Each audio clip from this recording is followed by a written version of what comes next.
I can remember as a little girl waking up and always looking for my sister.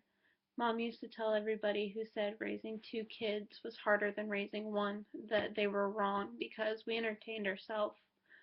And in 2013, everything changed. My sister was in Mr. LeBranch's class, which was our fifth period, and we were doing shoulder buddy partners.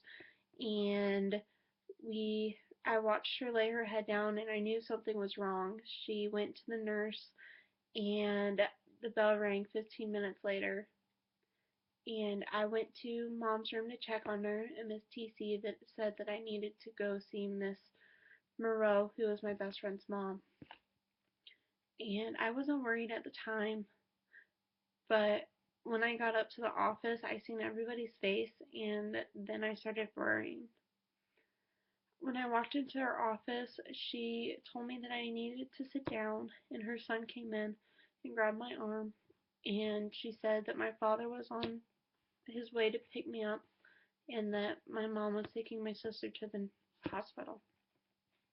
I can remember her reaching for me, and I can remember Zach picking me up off the floor, but I couldn't breathe. It was worse than being bit by the dog, it was worse than breaking my elbow, and it was worse than the time that I've had pneumonia.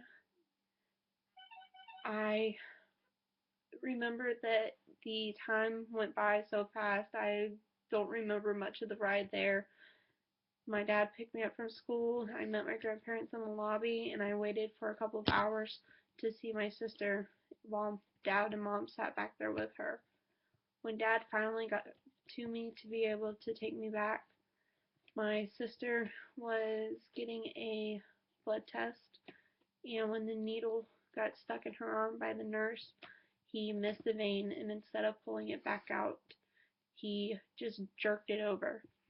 And she passed out and started seizing, and I freaked out, and they actually took me out of the room.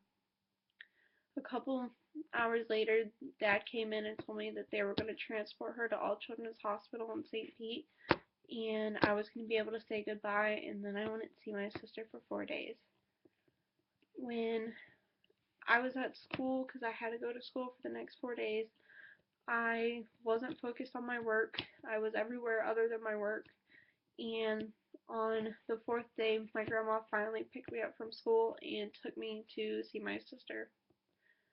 And I remember walking into the room, and the only thing I could see was her smiling when she saw me. It's not a happy memory, but it's where I realized that without my sister, I'm not where I'm, or I don't get where I need to be.